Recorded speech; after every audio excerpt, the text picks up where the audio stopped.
Olá pessoal, sejam muito bem-vindos ao canal Direito e Laços. Meu nome é Karine Lucena, eu sou advogada e professora especialista nas áreas do direito das famílias e das sucessões. Hoje vamos mergulhar em um tema que, embora inevitável na vida, é frequentemente cercado de dúvidas e complexidade, que é inventário. Vamos desvendar esse processo, entender suas modalidades e como podemos, como advogados, guiar nossos clientes nesse momento tão delicado. Afinal, o que é inventário? Inventário é o processo legal de levantamento, descrição, avaliação e, finalmente, partilha dos bens, direitos e dívidas de uma pessoa falecida entre seus herdeiros. É a forma de formalizar a transmissão da herança. Por que é essencial? Ele é essencial porque, sem o inventário, os bens do falecido permanecem em situação de indivisibilidade e irregularidade. Os herdeiros não podem vender, dar ou transferir esses bens legalmente. É um passo obrigatório para regularizar a situação patrimonial e garantir os direitos de todos os envolvidos. E aí, tem prazo para ajuizar a ação de inventário? Sim, e é importante lembrar que o Código de Processo Civil, no artigo 611, estabelece um prazo de 2 meses a contar da data do óbito para a abertura do inventário. O descumprimento desse prazo pode gerar multas sobre o Imposto de Transmissão Causa-Mortes, que é o ITCMD, que é o imposto sobre a herança, conforme a legislação estadual estabelecer. E aí, temos 2 formas de ingressar com o inventário, que são a judicial e a extrajudicial. E é dever fundamental nosso, conhecê-las para poder orientar o cliente da melhor forma possível. Então vamos falar sobre o inventário extrajudicial. Esse é aquele inventário que a gente faz no cartório. E a fundamentação legal dele, Lei 11.441 de 2007 e também o artigo 610, parágrafo 1º do Código de Processo Civil. É a via mais célere e menos burocrática. Para que seja possível, são necessários alguns requisitos, tá? Todos os herdeiros devem ser maiores de 18 anos e plenamente capazes de exercer seus atos da vida civil.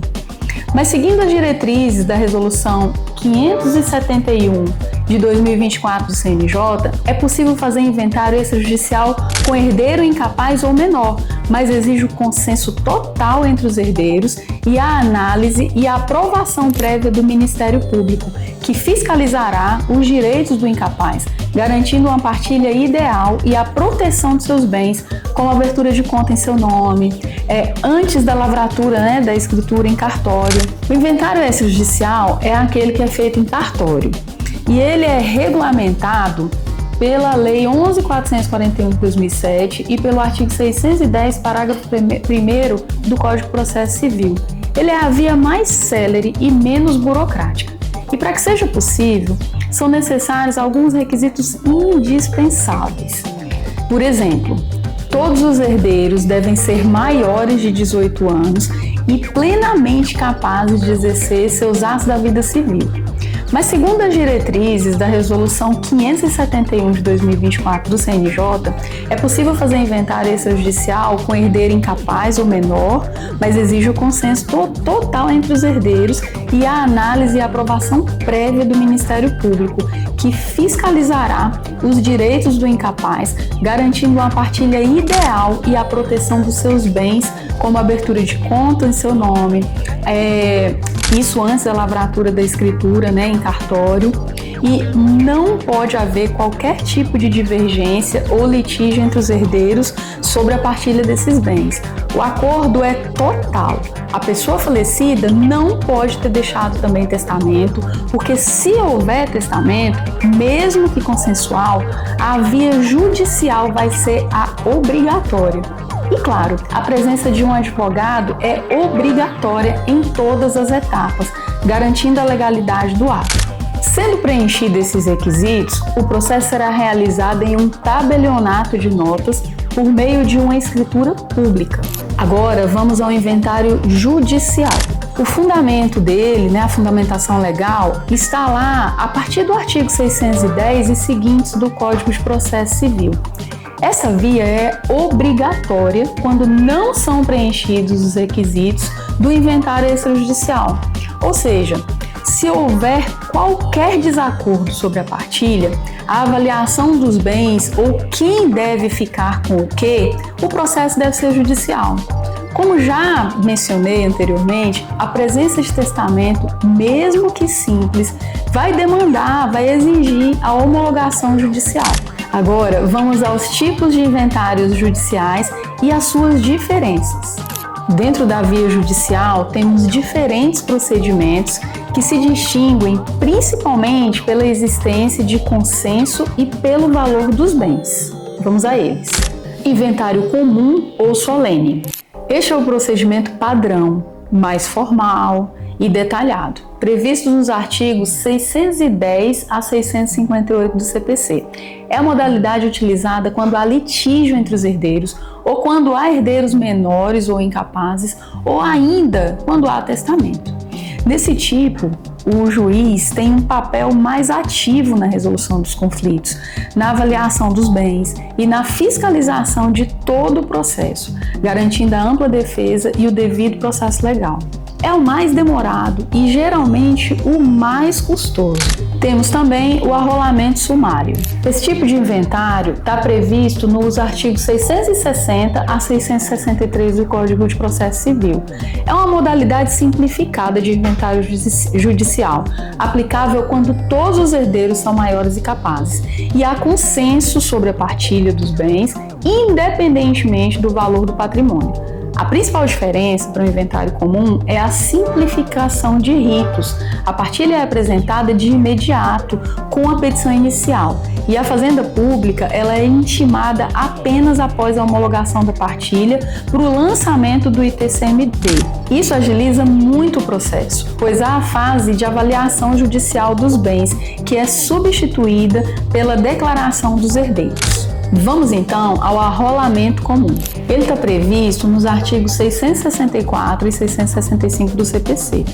Também é uma modalidade simplificada, mas aplicável quando o valor total dos bens do espólio é igual ou inferior a 1.000 salários mínimos, mesmo que haja herdeiros menores ou incapazes, desde que haja consenso entre os herdeiros.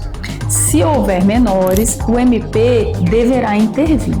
A diferença para o arrolamento sumário é o limite de valor e a possibilidade de herdeiros menores, ou incapazes, desde que haja acordo.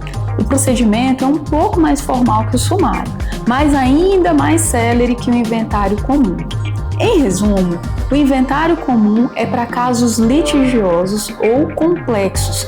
O arrolamento sumário é para herdeiros maiores e capazes, consensuais, sem limite de valor. E o arrolamento comum é para herdeiros consensuais, mesmo com menores, estejam aí em 1.000 salários mínimos. Ora, a dica vai para os advogados sobre a documentação essencial e o seu papel.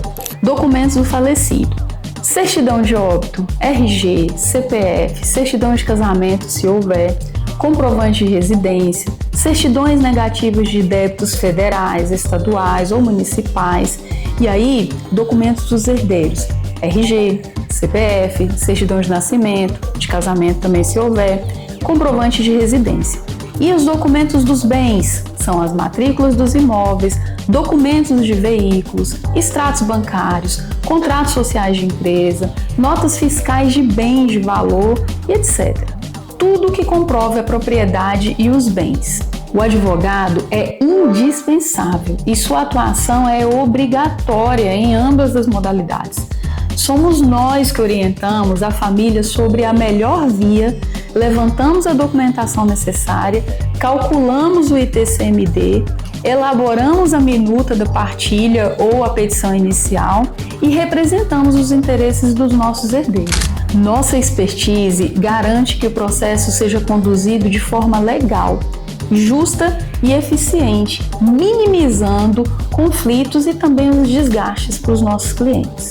Agora, quais são os desafios mais comuns e as dicas práticas que eu tenho para passar para vocês? Falta de documentação. Este é um dos maiores obstáculos. Muitas vezes a família não possui todos os documentos dos bens ou próprio do falecido.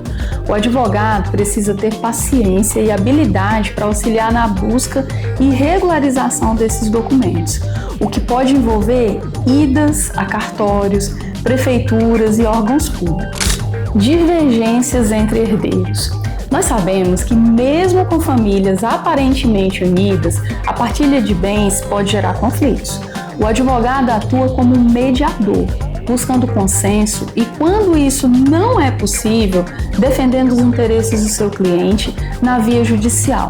É um trabalho que exige muita inteligência emocional e também capacidade de negociação. E os bens de difícil avaliação ou divisão? Como avaliar uma obra de arte, uma coleção rara ou uma participação de uma empresa? E também como dividir um único imóvel entre vários herdeiros. Nestes casos, pode ser necessária a contratação de peritos avaliadores ou venda judicial dos bens para posterior partilha do valor. E quanto às dívidas do falecido? É crucial lembrar que a herança também inclui as dívidas. Os herdeiros só respondem pelas dívidas do falecido até o limite da herança recebida. Identificar e quitar essas dívidas é parte do processo de inventário. E aí, sobre o planejamento sucessório, essa é uma dica de ouro para os advogados.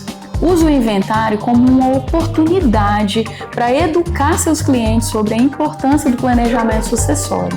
Um testamento bem feito, uma doação em vida ou criação de um arrojo familiar podem simplificar e muito a vida dos herdeiros e evitar desafios que estamos discutindo aqui. Basta que o advogado reúna a documentação, elabore a minuta da partilha e acompanhe os herdeiros ao cartório. As vantagens são a rapidez, pode ser concluída em semanas ou em poucos meses. E também há menos desgaste emocional para a família. E assim, chegamos ao fim do nosso guia sobre o inventário. Espero que este conteúdo do Direito e Laços tenha descomplicado esse processo e fornecido ferramentas valiosas para a sua atuação. Seja na via judicial ou extrajudicial, a presença do advogado é garantia de um processo justo e transparente. Lembre-se, o inventário é um momento de transição e nossa missão é torná-lo o mais leve e seguro possível para as famílias. Se esse conteúdo foi útil para você, não se esqueça de curtir, compartilhar com os outros colegas advogados e se inscrever no canal para mais dicas e conteúdos jurídicos. Sua interação é muito importante para mim. Então, até a próxima!